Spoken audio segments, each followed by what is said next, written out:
기독교 신앙은 하나님과의 관계를 구축하는 것입니다. 하나님과의 관계를 구축한다는 것은 우리의 삶의 모든 영역을 하나님과 연결한다는 것을 뜻합니다. 우리의 삶의 모든 영역을 하나님과 연결하기 위한 이 관계의 구축에서 가장 중요한 과제는 하나님이 우리의 삶의 자리에 단순히 손님으로 계시는 것이 아니라 주인으로 계시다는 것을 받아들이는 것입니다. 손님과 주인의 차이는 분명하죠. 어떤 분이 어느 가정에 손님으로 초대를 받았다면 함부로 할 수 없습니다. 원하는 만큼만 대접을 해주는 만큼만 받아야 하고 존중을 받습니다. 하지만 주인은 다릅니다. 거침없이 삶에 다가가 무엇을 해도 괜찮습니다. 우리에게 예배와 관련되어져 있는 가장 중요한 출발이 여기에 있습니다. 나는 하나님과의 관계 구축에서 나에게 다가오시는 하나님을 내 삶의 손님으로 인정하고 있는가, 아니면 주인으로 인정하고 있는가, 이것을 먼저 확인하는 것입니다. 그리스도 예수께서 하나님의 마음을 담아 이 땅에서 우리 가운데 다가오실 때에 주인으로 다가오셔서 우리의 삶에 관여를 하십니다. 우리가 그리스도와의 관계 구축이 가능한 이유는 바로 이 관계 구축의 주도권이 하나님에게 있기 때문에 그렇습니다. 우리가 그 주도권을 갖지는 않습니다. 그런데 주도권을 가지고 계신 하나님은 반드시 오신다라는 그 의지를 우리에게 보여주십니다. 예배는 주도적이고 반드시 우리 가운데 다가오시는 하나님을 향해 우리가 반응하는 것, 그것이 예배입니다. 지난 3주 동안 저는 기독교 예배와 관련되어져 있는 하나님의 말씀에 근거해서 우리에게 다가오시는 하나님에 대한 그 신실한 모습 앞에 우리가 어떻게 반응해야 할 것인지에 대해서 풀어가고 있고, 오늘도 변함없이 예배는 우리에게 다가오시는 하나님을 향해 우리가 어떻게 반응할 것인지에 대해서 생각해 보는 것입니다. 우리에게 다가오신다는 이 그리스도 예수의 위대한 은총 속에 하나님의 마음이 담겨져 있습니다. 하나님이 우리에게 다가오신다라는 말, 우리에게 다가오셔서 관계를 구축하신다라는 말 속에 담겨져 있는 하나님의 마음이 무엇인가요? 하나님이 제일 싫어하는 것이 여기에 있다는 겁니다. 무엇이냐면 단절, 상실을 싫어하십니다. 하나님은 가장 싫어하는 것이 단절이고 상실입니다. 그래서 아담에게 창세기 3장 9절에서 이런 질문을 했습니다. 아담아, 네가 어디에 있느냐? 그리고 바로 창세기 4장 9절에서 똑같이 가인에게 내 아우 아벨이 어디 있느냐, 이 질문을 했습니다. 이 질문은 하나님이 아담이 어디 있는지 몰라서 물어본 걸까요? 아벨이 어디 있는지 몰라서 형 가인에게 물어본 걸까요? 어디 있는지 다 알잖아요, 그렇죠? 근데 왜 물어봤을까요? 가장 소중한 것을 잃어버렸을 때에 드러내는 당혹스러움입니다. 우리도 살다 보면 무엇인가 소중한 것이 있죠. 갑자기 결혼 반지가 눈에 보이지 않습니다. 그럼 어떻게 표현하죠? 내 반지 어디 있지? 이겁니다. 이 반지가 어디 있냐라는 말은 어디 있는지 물어보는 게 아니라 당혹스러움의 표현입니다. 하나님이 가장 당혹스러워하는 것이 무엇이냐면 끊어져 나가는 단절된 관계에 있다는 겁니다. 이것이 하나님의 마음입니다. 하나님께서 단절된 관계뿐만 아니라 우리에게 보여주시는 것이 있습니다. 하나님의 열망입니다. 하나님의 갈망입니다. 반드시 다가와서 끊어진 관계를 넘어서서 우리와 함께 하시겠다입니다. 그래서 하나님의 이름이 임마누엘입니다. 임마누엘은 하나님이 우리와 함께 하신다라는 것인데, 성경 전체의 주제이고 지금까지도 변함없이 우리에게 주어지는 주제가 바로 이 임마누엘입니다. 하나님은 우리에게 반드시 다가오셔서 우리와 함께 하신다라는 이 의지를 우리에게 보여주고 계십니다. 이거 어느 정도로 이 마음을 우리에게 보여주고 계시는지 우리는 알고 있지 않나요? 성경에 보면 누가복음 15장에 둘째 아들, 흔히 말하는 탕자라고 하는 두 번째 아들을 떠나보낸 아버지의 마음을 보여주는 구절이 나옵니다. 둘째 아들이 자기 자신의 재산을 요구하고 세상으로 가서 원하는 만큼 다 살다가 그 재산을 다 날렸습니다. 그리고 아버지를 기억하며 되돌아옵니다. 그런데 누가복음 15장에 보면 아버지께서는 매일 저녁마다 아들이 돌아오기를 기다리면서 바라보고 있었습니다. 그때 먼 발치에서 예수 그리스도의 마음이 여기에 담겨져 있습니다. 먼 발치에서 그 되돌아오는 아이를 바라보며 그 아버지가 어떻게 했냐면 달려갔습니다. 달려가서 안아줬다라는 표현이 있습니다. 이 달려갔다라는 마음이 하나님 아버지의 마음입니다. 우리가 달려갔다라는 말은 그냥 문자적으로 달려간 거지만, 성경에서 유대인의 남성이 달려갔다라는 말은 수치를 드러냈다라는 겁니다. 유대인의 중년 남성의 가장 큰 수치는 무엇이냐면 달리는 겁니다. 그런데 하나님이 마치 아버지처럼 우리에게 다가오셔서 달려오셔서 우리를 받아 안으신다라는 겁니다. 하나님은 본인이 수치를 당해도 우리와의 끊어진 관계를 회복하기 위해 마음을 담고 있다라는 겁니다. 그것이 십자가 아닌가요? 십자가는 우리 하나님이 우리에게 보여주신 그 수치인데, 그 수치를 통해서 우리에게 다가오시는 하나님의 마음을 보여줍니다. 이것이 바로 우리에게 예배와 관련해서 굉장히 중요한 교훈을 갖고 있습니다. 반드시 다가온다. 반드시 다가와서 함께 하시겠다. 우리의 예배는 바로 이렇게 반드시 주도적으로 다가오시는 하나님을 향해 우리가 반응하는 이 반응의 방식입니다. 반드시 다가오시는 하나님 앞에 우리가 어떻게 반응할 것인가, 이 반응의 모습을 생각하는 것이 예배에서 가장 중요한 과제이기도 합니다. 근데 이 본문에서 하나님의 마음을 헤아렸잖아요. 우리의 마음이 이 성경 구절에 다 담겨져 있습니다. 특별히 오늘 읽은 구절에서는 더더욱 그렇습니다. 하나님의 임재가 우리 가운데 다가오십니다. 그리고 하나님의 마음을 보여주십니다. 여기에서 우리가 생각해야 할 주제가 하나 있습니다. 하나님의 열망이 우리에게 다가오시는 거라면 우리의 열망은 무엇인가입니다. 우리가 이제 지난 3주에 이어 마지막 예배에 대한 정리를 하며 주의 말씀을 통해 우리의 예배에 대한 삶의 방식과 태도를 새롭게 할 때 가장 중요한 질문 하나가 있습니다. 하나님이 우리에게 다가오시는 열망을 가지고 계시다면 나는 예배자로서 하나님을 반응하기 위해 무엇을 열망하고 있는가를 생각해 보는 겁니다. 무엇을 열망하는가입니다. 하나님이 우리에게 묻는 질문은 생각보다 단순합니다. 무엇을 열망하는지를 확인하고 싶어 하는 겁니다. 그런데 늘 그랬듯이 제가 질문을 할 때 답변을 하지 않으셔도 됩니다. 우리 지휘자 옆에 계신 형제님, 지휘자분은 제가 좀 부담이 돼가지고요. 곧 지휘자 하실 분인가요? 네. 이 형제님에게 물어볼 수 있습니다. 이 형제님을 향한 질문은 우리 모두를 향한 질문입니다. 형제님, 마음속에서 갈망하는 것이 무엇입니까? 답변하지 마십시오. 질문만 들어주시면 됩니다. 내가 무엇을 갈망하는지 한번 확인해 보십시오. 예수님이, 하나님이 우리에게 묻는 질문은 네가 무엇을 생각하느냐가 아닙니다. 네가 무엇을 알고 있느냐가 아닙니다. 무엇을 아는가, 무엇을 생각하는가는 비교적 명료합니다. 아는 것과 모르는 것, 생각에 명료함이 주어지는데 갈망하는 것은 생각보다 답을 찾기가 어렵습니다. 이게 우리가 읽은 이 본문을 통해 하나님이 우리에게 다가오시는 하나님 앞에 우리가 어떻게 반응해야 하는지와 관련되어져 있는 중요한 질문입니다. 나는 무엇을 갈망하는가? 이 질문 앞에 여러분이 가지고 계신 답은 무엇입니까? 머릿속으로는 그 답이 무엇인지는 알지만 가슴에서 주어지는 그 답이 정말로 하나님이 원하시는 답인지를 생각해 보는 것입니다. 오늘 읽은 본문 사무엘하 6장은 신앙생활을 조금 하신 분들에게는 아주 익숙한 본문입니다. 특별히 하나님의 임재, 언약궤를 통해서 하나님의 임재를 경험하는 것과 관련된 성경의 교훈입니다. 하나님은 우리에게 다가오시고 다가오시는 하나님 앞에 우리가 어떻게 반응해야 할지에 대해서 이 본문은 이야기해 주고 있습니다. 이 본문의 처음 출발이 이렇습니다. 1절인데요. 다윗이 이스라엘에서 언약궤를 옮기기 위해 무리 3만 명을 다시 모았습니다. 이 3만 명을 모았다라는 것에 여러 가지 의미가 있습니다. 사실 다윗이 난공불락의 요새인 예루살렘을 점령하고 나서 다시 생각을 한 겁니다. 내가 이 땅을 점령했는데 하나 빠진 것이 있다. 그것이 무엇이냐면 블레셋에 빼앗긴 언약궤였습니다. 언약궤는 잘 알고 있는 대로 하나님의 이름, 즉 하나님의 임재의 상징입니다. 다윗은 그 언약궤를 데리고 와야 하는데 몇 명을 데리고 가고 있죠? 지금 몇 명이라고 했죠? 3만 명입니다. 물론 제가 답을 강요하는 건 아닌데 성경에 명확하게 나와 있기 때문에 생각해 보는 겁니다. 그러면 언약궤를 옮기는데 3만 명이 필요한가요? 생각해 보는 겁니다. 언약궤를 옮기는데 3만 명이 필요할까요? 왜 3만 명일까요?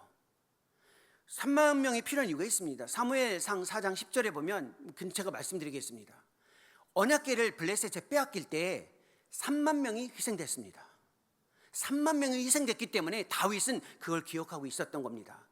이 언약궤를 빼앗길 때 희생된 3만 명, 우리는 그 3만 명을 데리고 다시 가서 하나님의 임재의 상징인 언약궤를 바로 이 예루살렘으로 옮겨오겠다라는 겁니다. 그리고 그 언약궤를 매기 위해 바알의 유다로 갔습니다. 블레셋 땅 바알의 유다로 가서 언약궤를 메어 오려고 했는데 거기에 소가 끄는 새 수레가 있었습니다. 거기에 옮겨놓고, 즉 새 수레에 언약궤를 놓고 옮겨왔습니다. 사람들이 너무나도 기뻤습니다.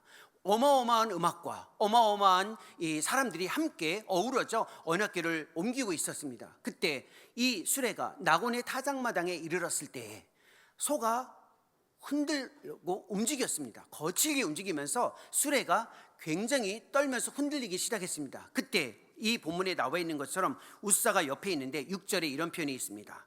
6절입니다. 그들이 나곤의 타작 마당에 이르러서는 소들이 뛰므로 웃사가 손을 들어 하나님의 궤를 붙들었더니라고 되어 있습니다. 그 앞에 있었으니까 흔들리는데 손을 들어서 하나님의 궤를 붙들었습니다. 그때 7절에 보면 이런 표현이 있는데 같이 한번 읽어보겠습니다. 7절입니다.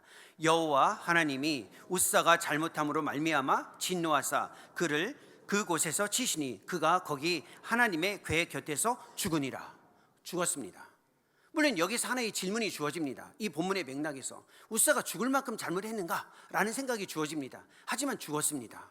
이 죽음 앞에 다윗이 분노했습니다. 다윗이 분노하고 멈추고 이곳을 베레스 웃사라고 이야기한 다음에 언약궤를 멈추지 않고 3개월 동안 집거했습니다. 그리고 언약궤는 오벳 에돔의 집으로 갔습니다. 사람들에게 3개월 후에 소식이 들려왔습니다. 오벳 에돔의 집이 축복을 받았다입니다. 그때 다시 다윗이 오벳 에돔의 집에 가서 언약궤를 메어서 움직이는 바로 이 내용입니다. 이때 다윗이 하나님의 임재를 위해 가지고 있었던 그 신실한 신앙 앞에 가지고 있었던 질문 하나가 있습니다. 그것이 9절입니다. 굉장히 중요한 질문인데 이 9절이 오늘 예배에 참여하기 위한 우리의 태도를 결정짓는 질문이기도 합니다. 이 9절을 제가 읽어드리겠습니다. 귀로 한번 들어보십시오. 다윗이 그날에 여호와를 두려워하여 이르되 여호와의 궤가 어찌 내게로 오리요? 여호와의 궤가 어찌 내게로 오리요? 이 질문을 했습니다. 이 말은 해석하면 이렇습니다. 하나님의 임재에 내가 어떻게 반응할까라는 뜻입니다. 여호와의 궤는 하나님의 이름, 하나님의 임재의 상징인데 그게 즉 여호와의 궤가 나에게 어찌 오느냐, 이 말은 내가 어떻게 이 하나님의 임재에 반응하고 참여할 것인가라는 질문입니다. 이 질문을 가져야만 합니다. 예배에 대한 우리의 삶이 새로워지고 예배를 통해 하나님을 온전히 만나고 우리의 삶의 회복이 주어지려면 나에게 다가오시는 하나님은 이미 주어져 있습니다. 중요한 것은 하나님이 나에게 다가오시느냐 오시지 않느냐가 아니에요. 다가오시는 하나님 앞에 내가 어떻게 참여하고 반응할까, 이 질문을 갖는 겁니다. 이 질문이 오늘 이 아침 제가 여기 계신 승동교회 성도님들과 이 예배의 자리에 계신 모든 분들에게 드리는 질문이기도 합니다. 하지만 저의 질문이 아니라 다윗의 표현이기 때문에 하나님의 말씀이 우리에게 요구하는 질문입니다. 우리가 어떻게 하나님의 임재에 반응할 수 있을까요? 이 질문을 생각해 보셨나요? 내가 어떻게 하나님께 반응해야 하는가? 나에게 다가오시는 하나님께 어떻게 반응해야 할까? 이 본문 안에는 우리가 하나님을 향해 반응해야 하는 구체적인 과정과 방식에 대해서 아주 상세하게 성경의 진리를 담아서 제시해 주고 있습니다. 하나님의 반응에, 즉 하나님의 임재에 반응하기 위한 우리의 가장 중요한 태도가 무엇이냐면 하나님의 중심성을 인정하는 겁니다. 하나님의 중심성을 인정하는 것이 가장 중요한 출발입니다. 다윗이 예루살렘을 정복했을 때에 땅을 얻었습니다. 우리 시대로 말하면 재산을 가졌다라는 겁니다. 부동산은 어마어마한 재산 아닙니까? 땅을 얻었습니다. 사람들이 엄청나게 많이 있었습니다. 자기 자신의 사람들이 있었습니다. 그리고 지위가 있었습니다. 지도자였습니다. 그런데 한 나라의 지도자였고 어마어마한 사람들이 있었고 정말 소유가 많았습니다. 그런데 거기에 안주하지 않았습니다. 거기에 만족하지 않았습니다. 내가 아무리 많은 지위, 아무리 많은 재산, 아무리 높은 위치, 무엇이 주어져도 하나님이 나에게 함께하지 않으면 아무런 의미가 없다, 이 태도를 갖는 겁니다. 하나님의 중심성을 갖는다라는 말은 내 삶에 내가 많은 것을 가져도, 높은 자리에 올라도, 많은 사람들이 주변에 있어도 그것보다 더 중요한 것은 하나님을 중심에 두고 있느냐, 이걸 먼저 확인하는 겁니다. 하나님이 중심에 없으면 내가 아무리 높은 자리에 올라가도, 아무리 많은 사람들이 내 주변에 있어도, 내가 아무리 많은 재산을 가져도 의미가 없다라는 겁니다. 그걸 다윗이 고백하고 다윗이 보여준 태도입니다. 우리의 삶의 중심이 정말로 하나님이십니까? 이걸 묻는 겁니다. 내 삶의 중심이 진짜 하나님인가입니다. 나 중심은 아닌가요? 우리의 가족 중심은 아닌가요? 내가 속해 있는 무엇인가가 중심은 아닌가요? 내가 가진 것이 중심은 아닌가요? 진짜 하나님이 중심인가요? 이걸 물어보는 겁니다. 하나님을 중심으로 받아들이는 건 생각보다 굉장히 어렵습니다. 저도 어줍지 않게 신앙생활하면서 하나님이 중심이다라는 말은 입술로는 고백했지만 삶에서는 그렇게 쉽게 인정하지 못했습니다. 제가 미국 유학 시절에 정말 열심히 공부하고 케냐에 처음 선교지에 갔을 때 진짜 중심이 하나님이라는 것을 다시 실감 있게 경험한 적이 있습니다. 저는 위대한 국가 대한민국에서 자란 대한민국 사람입니다. 대한민국이 국민이라는 게 우리 시대에 어떤 의미를 가지고 있는지 아실 겁니다.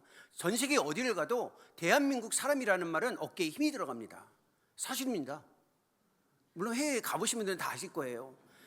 더군다나 25년 전, 제가 유학했을 약 25년 전쯤에 미국에서 공부를 했다, 미국에서 생활을 했다. 미국은 지금하고는 좀 다르지만 그때는 말 그대로 강력한 국가였습니다. 물론 지금은 의견의 차이가 있어요. 한 25년 전에는 미국 하면은 대단한 나라였습니다. 한국에서 자라고 미국에서 공부했던 제가 나이로비 케냐에 처음 딱 갔을 때 어깨에 얼마나 힘이 들어가는지 모릅니다. 사람들에게 질문을 구하는 겁니다. 나 어디서 왔는지 아냐? 나는 한국에서 자라고 미국에서 공부하다 왔다. 그래서 뭘 어쩌라고? 라는 표현이 아프리카 사람들의 눈빛에 스며져 있습니다. 네가 어디서 왔는 게 뭐 중요하냐? 우리는 이 땅에서 살아가고 있으면서 여전히 하나님이 우리 가운데 있다는 것을 고백하는데, 그 모습을 봤을 때 제가 정말로 삶으로 느꼈습니다. 내 나라가 중심이 아니고, 미국이 중심이 아니고, 아니면 내가 속해 있는 어떤 땅이 중심이 아니고 여전히 하나님이 중심이다. 하나님 중심 앞에 아프리카 사람도 있고 아시아 사람도 있고 아메리카 사람도 있는 것이다. 이 하나님의 중심성을 삶으로 받아들이는 것이 생각보다 어렵습니다. 우리의 삶에서 하나님을 중심에 두는 이것이 이루어지지 않을 때 주어지는 현상이 있습니다. 그래서 내가 하나님을 중심에 두고 있는지 두고 있지 않은지를 판단하는 기준이 하나 있습니다. 하나님을 중심에 두지 않는 사람들은 대부분 하나님을 수단화합니다. 하나님을 이용합니다. 이 말은 예배를 수단화하고 이용한다라는 겁니다. 하나님을 중심에 두고 하나님을 기뻐하는 자가 하나님을 진짜 중심에 두고 있는 삶의 반증, 그 증거를 드러내는 사람들입니다. 하나님을 기뻐하지 않고 내가 무엇인가를 이루기 위해, 나의 목적을 위해 하나님을 이용하거나 수단하거나 예배를 이용하고 수단화하는 것, 이걸 경계하라는 겁니다. 예배 잘하죠. 왜? 나의 것을 이루고 싶어서. 예배 열심히 참여하죠. 왜? 내가 뭔가를 이루어야 하는데 예배하면 잘 될 것 같으니까. 이렇게 수단화하는 것, 중심이 어디에 있냐면 나에게 있는 겁니다. 내 중심성 안에서 하나님의 중심성을 두지 않고 살아가는 삶의 모습을 경계하라는 겁니다. 그러면 어떻게 우리는 하나님을 중심에 두는 실천을 할 수 있을까요? 제가 2주 전에 했던 하나님의 말씀에 반응하는 그 중요한 실천 중에 안식을 이야기했습니다. 안식을 잘해야 하나님의 중심성을 우리가 인정할 수 있습니다. 하나님의 중심성을 인정하는 것은 그냥 주어지지 않고 훈련을 통해서 주어지기 때문에 그렇습니다. 안식이 무엇인가요? 안식은 딱 3가지 동작이 필요합니다. 멈추어 서서 응시하고, 그리고 참여하는 것입니다. 무엇을? 멈추어 서서 하나님의 일하심을 응시하고 그 일에 참여하는 것이 안식입니다. 이럴 때 하나님의 중심이 내 삶에서 주어지기 시작하는 겁니다. 안 그러면, 이 훈련을 하지 않으면 모두가 내가 중심입니다. 내 능력을 과시하고 필요에 반응할 수 있는 나의 모습을 제시하는 것, 이거에만 집중하기 때문에 그렇습니다. 안식을 잘하는 건 예배를 잘하라는 뜻인데, 예배라는 말은 멈추어 서서 하나님의 일하심을 응시하고 그 하나님의 일하심에 내가 참여하는 훈련입니다. 이게 하나님을 중심에 두는 삶의 태도예요. 이걸 훈련하지 않으면 모두 다 내가 중심입니다. 내 능력을 드러내거나 내가 평가받는 데에만 집중합니다. 이것이 예수님이 우리에게 보여주셨던 안식의 하나의 방식인데, 어디에서 주어지나요? 누가복음 11장에 보면, 요한복음 11장에 보면, 요한복음 11장에 보면 나사로라는 사람이 나옵니다. 들어보셨죠? 나사로는 예수님이 정말로 사랑했던 제자였습니다. 그런데 병들어서 죽게 되었죠. 나사로에게는 이 자매들이 있었는데 마리아와 마르다가 있었습니다. 나사로가 병들었을 때 마리아와 마르다가 예수님에게 사람을 보냅니다. 당신의 사랑하는 이, 우리의 오라버니 나사로가 죽게 되었으니 와서 좀 도와주십시오 했을 때 예수님이 어떻게 반응했냐면 이틀 동안이나 오지 않으셨어요. 이틀 동안이나 안 오셨어요. 여기에서 안식, 즉 하나님의 중심성에 대한 중요한 교훈이 하나 담겨져 있습니다. 한번 생각해 보십시오. 우리 어차피 오늘 형제님이 저를 도와주시니까 답변은 하지 않으셔도 됩니다. 그냥 들어만 주시면 됩니다. 형제님이 승동교회 성도님들 중에 누가 위급한 상황이 주어졌어요. 그래서 그 위급한 상황에 목회적인 돌봄을 위해 김홍 목사님께 연락을 한 겁니다. 목사님, 지금 이런 상황이 주어졌는데 어떻게 하죠? 연락을 했어요. 목사님이 전화를 받았습니다. 그리고 이틀 동안 아무것도 안 해요. 전화를 했는데 깜깜무소식이야. 그러면 김 목사님 어떻게 생각되세요? 답변하지 않으셔도 돼요. 그때 김 목사님은 어떤 모습으로 보여지나요? 지금 위급한 상황에 우리 성도님들의 상황을 형제님이 전화를 한 거예요, 목사님께. 근데 목사님이 듣고 아 그렇군요 하고 이틀 동안 아무것도 안 해요. 그럼 목사님은 어떤 목사님인가요? 저분이 목사 맞아? 라고 말은 안 하지만 속으로 생각하잖아요. 아니 어떻게 목회자가 이런 상황을 듣고 가만히 있지? 물론 김 목사님 그렇게 안 해요. 근데 우리가 그런 상황이 주어졌을 때 생각해 보는 겁니다. 바로 이 구절이 그걸 이야기하는 거예요. 예수님이 자기 사랑하는 자가 아파 죽겠다는데 이틀 동안이나 안 간 거예요. 왜 그랬을까요? 원칙이 하나 있었습니다. 하나님 중심성에 의해 하나님의 일하심이 무엇인지를 보고 거기에만 따라갔기 때문에 그렇습니다. 요한복음 5장에 보면 베데스다 못가에서 무수히 많은 사람들이 병 낫기를 기다렸을 때에 어떻게 하셨어요? 38년 된 중풍병자 한 명만 살렸잖아요. 능력이 아깝지 않나요? 만약에 제가 거기 있고 능력이 있었다면 다 고쳤을 거예요, 저 같으면. 근데 예수님 한 명만 고쳤잖아요. 왜요? 잘 보셔야 돼요. 우리의 삶에서 가장 큰 위험이 뭔지 아세요? 내 능력 과시예요. 내가 인정받는 거예요. 필요에 반응하면 나는 그래도 쓸모있는 사람이다. 여기에 집중하면 하나님의 일하심이 무엇인지, 진짜 하나님의 중심인지 무엇인지 모르고 살아간다는 겁니다. 우리의 삶은 여기에 모두 다 영향을 받고 있습니다. 내 능력을 드러내고 싶죠. 예수님은 그 일을 철저히 제한하셨어요. 왜? 안식하시는 분이었거든요. 하나님의 일하심을 응시하고 그것을 보고 거기에만 참여했습니다. 우리도 그 일을 하셔야 된다는 겁니다. 하나님의 중심이다. 하나님을 중심에 둔다라는 말은 우리의 삶에 있어서 낭만적인 게 아니라 어떤 경우에도 하나님이 중심에 있고 내가 그 자리를 차지하지 않는다라는 겁니다. 괜히 어줍지 않게 능력을 과시하거나 아니면 평가받는 필요한 것에 딱 들어가서 그것에 반응하는데 급해할 필요는 없다라는 겁니다. 이게 예배하는 자들에게 주어지는 어마어마한 훈련이기도 합니다. 하지만 하나님과 함께하는 것, 하나님의 중심성을 두는 것은 그 자체보다 더 중요한 의미가 있습니다. 무엇이냐면 하나님과 함께하는 구체적인 태도와 방식도 중요합니다. 하나님과 함께하고 있다라는 그 중심성을 인정하기 위한 구체적인 태도와 방식도 중요합니다. 그것을 오늘 본문에서 살펴볼 수 있습니다. 7절에 보면 웃사가 잘못함으로 말미암아 진노하사 그를 그곳에서 치시니 그가 거기 하나님의 궤 곁에서 죽었다라는 표현이 나옵니다. 하나님 궤 옆에 있었습니다. 하나님의 임재 옆에 있는데 죽었어요. 하나님과 함께 하는데 죽었다라는 겁니다. 근데 11절에 보면 다른 표현이 나옵니다. 여호와의 궤가 가드 사람 오벳에돔의 집에 석 달을 있었는데 여호와께서 오벳에돔과 그의 집에 복을 주시니라. 언약궤에 똑같이 언약궤 함께 있는데 웃사는 죽었고 오벳에돔은 복을 받았어요. 여기에서 이제 생각해 보는 겁니다. 그럼 내가 하나님과 함께하고 하나님의 중심성을 인정하면 내가 괜찮은 줄 알았는데 하나 더 요구되는 게 있습니다. 하나님과 함께할 때 태도와 방식도 중요하다는 겁니다. 하나님과 엮여 있다고, 하나님과 함께하고 있다고 해서 그 자체가 우리에게 축복은 아닙니다. 무슨 말일까요?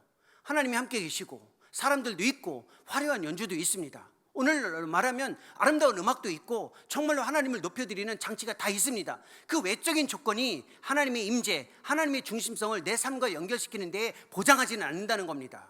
문제는 우리 승동교회가 아주 좋은 조건을 가지고 있고 탁월한 찬양대와 찬양팀이 있고 모든 것들이 갖추어졌다고 해서 내가 자연스럽게 하나님의 임재에 참여할 수 있지는 못한다는 겁니다. 그럼 어떻게 해야 될까요? 태도를 바꾸고 방식에 신경을 쓰는 겁니다. 어떻게 내가 하나님의 임재에 들어갈 수 있을까? 내가 어떻게 하나님의 임재에 반응할 수 있을까? 오벳에돔의 축복의 비결은 무엇인가? 어떻게 오벳에돔은 하나님의 궤 곁에서 웃사와는 달리 이 축복을 받았는가입니다. 그것에 숨겨져 있는 그 진리, 그 가르침, 그 원리가 다윗의 모습에 담겨져 있습니다. 다윗이 3개월 동안 언약궤를 옮기지 않으며 혼자 집거했습니다. 즉 스스로 깊은 묵상을 하며 무엇이 잘못되어 있는지 아주 고민을 많이 했습니다. 그리고 나와서 오벳에돔의 집에 와서 언약궤를 모실 때, 언약궤를 옮길 때 보여진 태도를 통해 우리에게 중요한 교훈을 하나 가르쳐 줍니다. 그것이 12절에 이렇게 표현되어져 있습니다. 12절 중후반부에 보면 이렇습니다. 다윗이 가서 하나님의 궤를 기쁨으로 어떻게 하고 메고라고 되어 있습니다. 메고 오벳에돔의 집에서 다윗성으로 올라가세. 13절입니다. 여호와의 궤를 어떤 사람들이? 맨 사람들이라는 표현이 주어집니다. 그리고 15절입니다. 15절 다 같이 한번 읽어볼까요? 다윗과 온 이스라엘 족속이 즐거이 환호하며 나팔을 불고 여호와의 궤를 메어오니라. 메어오고 있습니다. 이게 다윗이 보인 하나님의 임재에 들어가는 방식의 행동의 전환입니다. 처음에 물론 바알레 유다의 언약궤를 메러 갔습니다. 근데 어떻게 옮겼죠? 수레에 옮겼잖아요. 그렇죠? 근데 지금 다윗이 수레에 옮기다가 웃사가 죽은 걸 보고 어떻게 한 겁니까? 다시 어깨에 메고 온 겁니다. 다윗이 무엇을 확인했냐면 하나님께 다가갈 때에는 내가 그냥 다가가는 게 중요한 게 아니라 하나님이 원하시는 방식대로 다가가야 하는데 그게 성경 말씀에 따라 반응하는 거다라는 겁니다. 이 성경 말씀에 따라 반응한다. 민수기 4장 15절이나 출애굽기 25장 14절에 보면 언약궤는 어떻게 옮겨야 하냐면 제사장, 즉 고앗 자손들이 반드시 어깨에 메고 옮겨야만 합니다. 어떤 경우에도 언약궤는 다른 방법이 있으면 안 됩니다. 이건 정해진 겁니다. 정해진 사람이 어깨에 메고 옮기는 겁니다. 다윗은 이걸 확인한 겁니다. 이거 하나를 확인하는데 3개월이 걸린 겁니다. 그리고 행동의 변화, 하나님께 다가가는 이 방식의 변화가 주어진 겁니다. 우리에게 필요한 것이 무엇일까요? 바로 이겁니다. 하나님의 말씀대로 다가가는 겁니다. 즉 말씀은 우리의 삶에 생명과 죽음을 갈라놓을 수 있는 기준이다. 이걸 받아들이라는 겁니다. 하나님께 다가갈 때 하나님의 말씀 없이 다가가려고 하는 위험을 경계하라는 겁니다. 특히 하나님의 말씀은 내 삶의 위로, 내 삶이 결정적일 때 어디로 가야 할지 이정표, 아니면 내 삶을 살아가는 매뉴얼 정도가 아닙니다. 그것을 훨씬 넘어서서 죽느냐 사느냐의 문제라는 겁니다. 우리의 신앙생활에서 하나님의 말씀이 지금 내 생명과 죽음을 갈라놓을 수 있다, 이걸 받아들이는지 점검해 보라는 겁니다. 말씀이 여러분의 삶에서 어떤 것입니까? 하나님의 말씀이 내가 사느냐 죽느냐의 문제로 말씀 앞에 있느냐, 아니면 내가 살아가는 데 그냥 필요로 하는 정도의 위안을 주는 메시지이냐, 이걸 받아들이는 이 태도는 완전히 다르다라는 겁니다. 이제 묻고 싶은 겁니다. 형제님, 하나님의 말씀이 형제님의 삶에서 생명과 죽음을 갈라놓는 그 기준을 받아들이고 계십니까? 그래야만, 이걸 받아들여야만 하나님의 임재가 내 삶에서 역동적으로, 그리고 그 내 삶에서 정말로 충실하게 하나님의 임재가 보여지고 거기에 참여할 수 있다라는 겁니다. 이 아니란 태도를 다시 점검하라는 겁니다. 하나님의 말씀이 생명과 죽음의 문제를 갈라놓을 수 있다라는 겁니다. 하나님의 말씀을 우리의 삶에서 생명과 죽음의 문제로 받아들일 때 주의해야 할 두 가지가 있습니다. 오늘 본문을 통해서 우리는 이 두 가지 경계를 통해 하나님 앞에 반응하는 우리의 예배와 관련해서 앞으로 살아가는 인생의 나날 동안 특별히 신경 써야 할 두 가지 교훈을 생각해 보고 싶습니다. 그 첫 번째가 바로 무엇이냐면 세수레를 주의하는 겁니다. 세수레. 언약궤는 사실 바알레 유다로 가서 처음 갔던 대로 메워와야 되는데 거기 가서 세수레, 그러니까 오늘날로 말하면 새로운 기술을 본 겁니다. 그 세수레에 싣고 왔는데 세수레를 주의하는 겁니다. 한번 생각해 보십시오. 하나님께 다가갈 때 세수레, 우리가 늘 신경 쓰는 거 아닌가요? 그 비유적으로 한번 들어볼게요. 아주 쉬운 인간적인 예로, 승동교회에서 어느 강사분을 한번 모시는 겁니다. 근데 그 강사분이 너무 유명한 분이에요. 여러분들이 생각하는 어떤 분이 있겠죠. 근데 그분은 차가 없어요. 저는 아니에요. 저는 차가 있거든요. 예, 진짜 유명한 분이 있는데 그분을 한번 우리 교회에서 모시고 싶은 거예요. 근데 그분이 차가 없어요. 그래서 형제님 운전하시죠. 운전하시는데 부탁을 하는 거예요. 형제님, 우리 정말 그 유명한 강사분을 이번 형제님이 한번 모셨으면 좋겠습니다. 근데 이 형제님이 본인의 차가, 너무 오해는 하지 말고 들으세요. 오해는 하지 말고, 본인의 차가 SM3예요. 근데 내 차로 이 훌륭한 분을 모시는데 좀 초라할 것 같은데요? 이런 마음을 당연히 갖지 않을까요? 아니, 갖지 않겠어요? 아니, 유명한 분 모시는데 웬만하면 머시디스 벤츠나 BMW 이런 걸로 모시고 싶잖아요.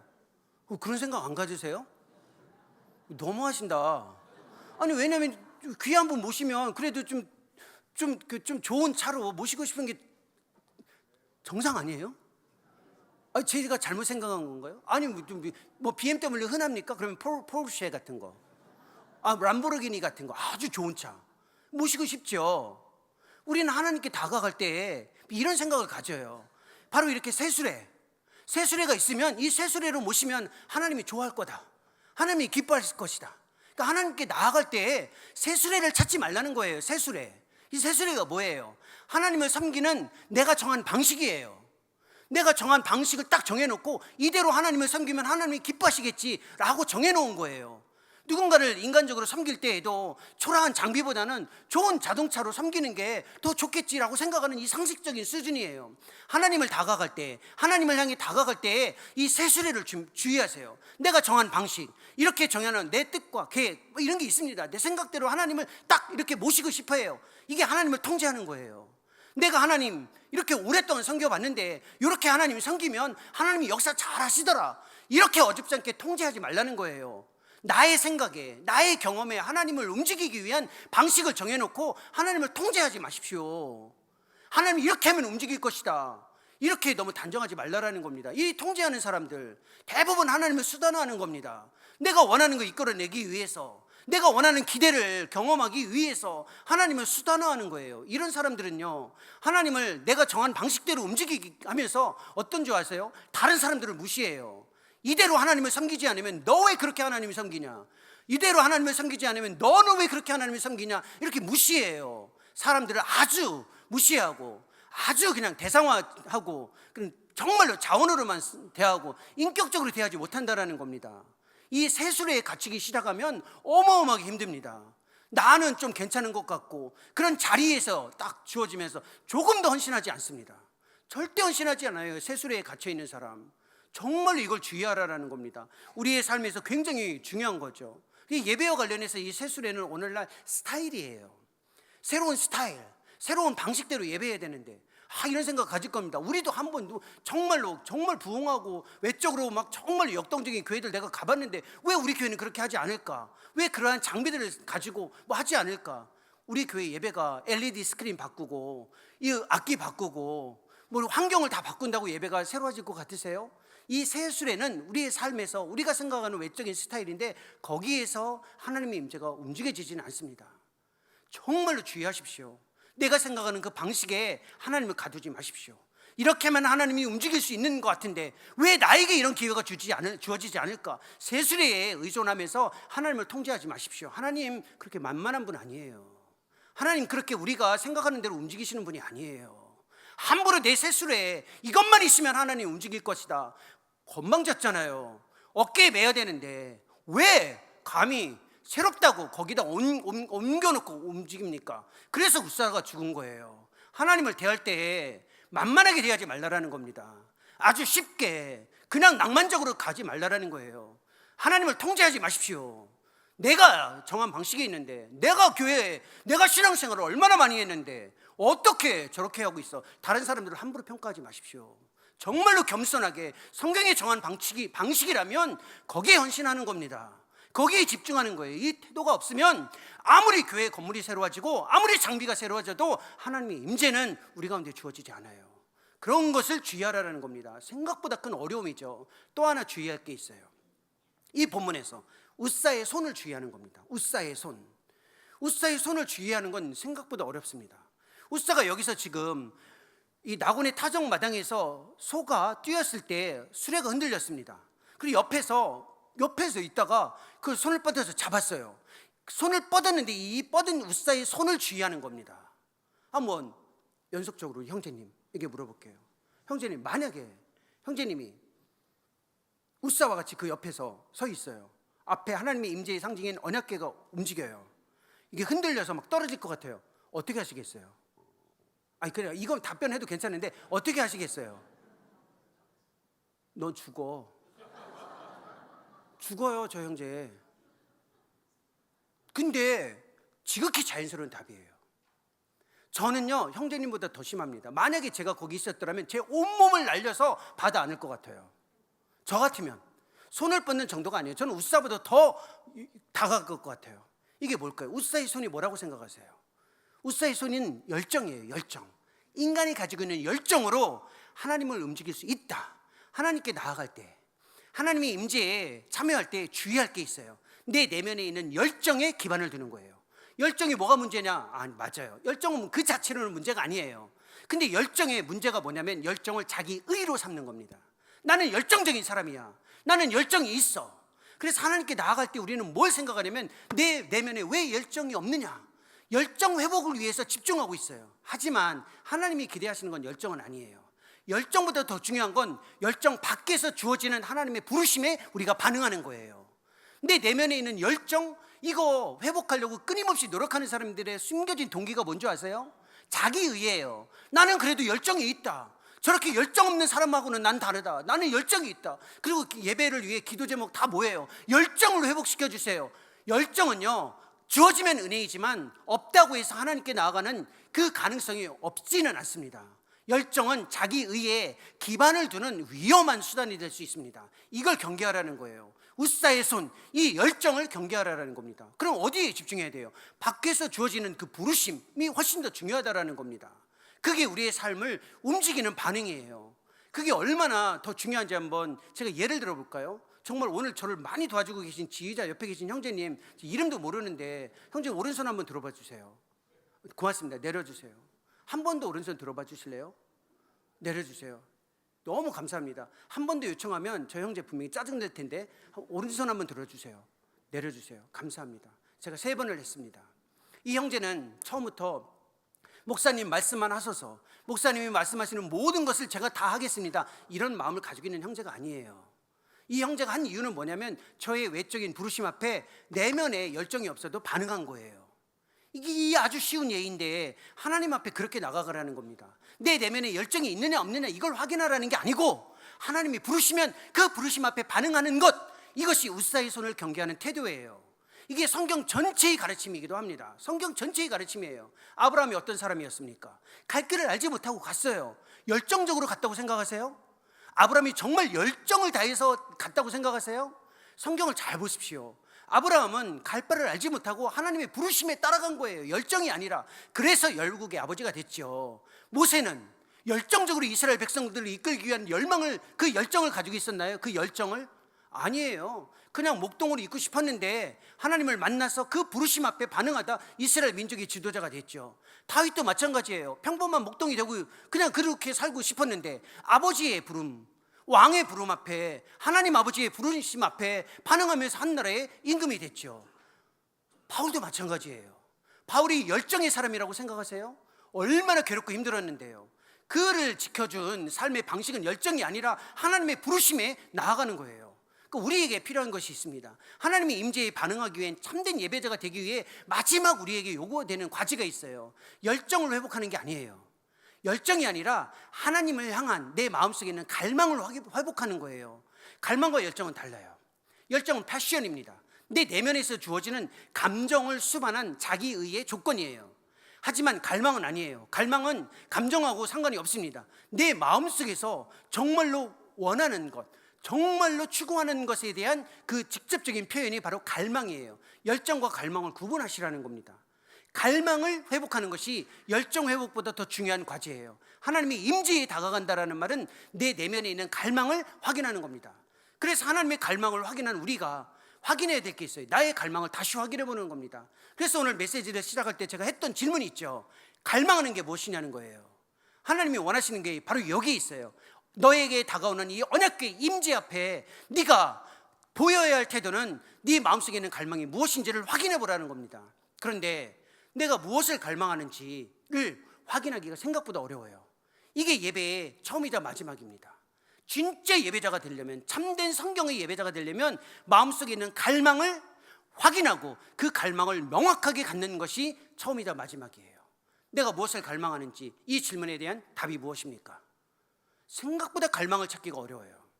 제가 이걸 어떻게 경험했냐면 아프리카에서, 케냐에서 선교사역할 때 갈망의 어려움을 확인했습니다. 저 굉장히 내성적이고 소심한 사람이라 어디 나가서 이렇게 좀 활동할 때 굉장히 겁이 많거든요.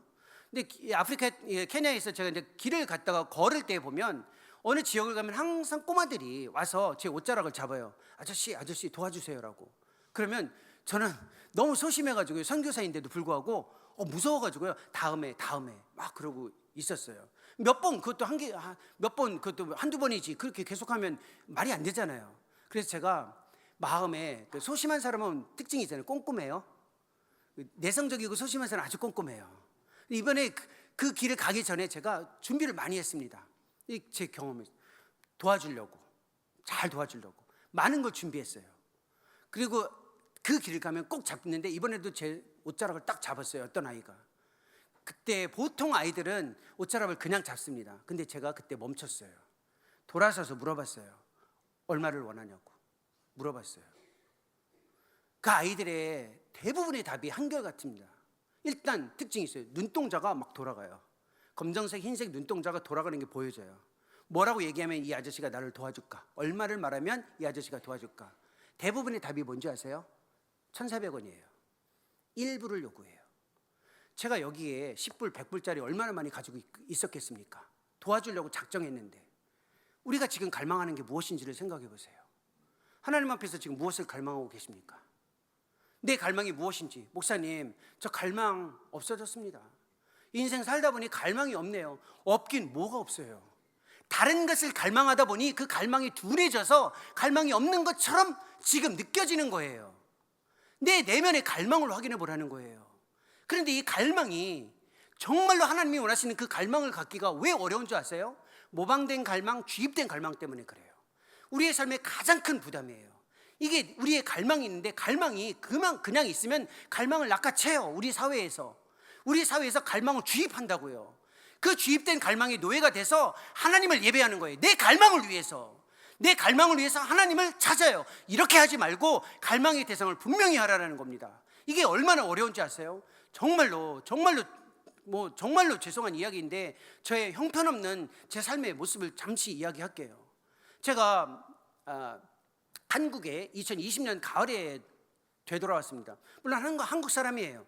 30대 초반까지 이제 30 될 때까지 한국에서 지내다가 한 10여 년 미국에서 유학 생활을 했고, 그리고 한 9년 정도 케냐와 우크라이나에서 선교 사역을 했습니다. 2020년이면 코로나가 한창 때였습니다. 한국에 딱 돌아왔을 때 저에게는 친구가 있었습니다. 물론 이렇게 소심하고 내성적인 사람은 친구가 많지는 않아요. 근데 소수의 친구가 있는데 오래가는 친구입니다. 제가 자가격리를 하고 끝날 때 제 친구가 한 명 있었어요. 한국에 있는 친구, 고등학교 때부터 알고 있는 친구였어요.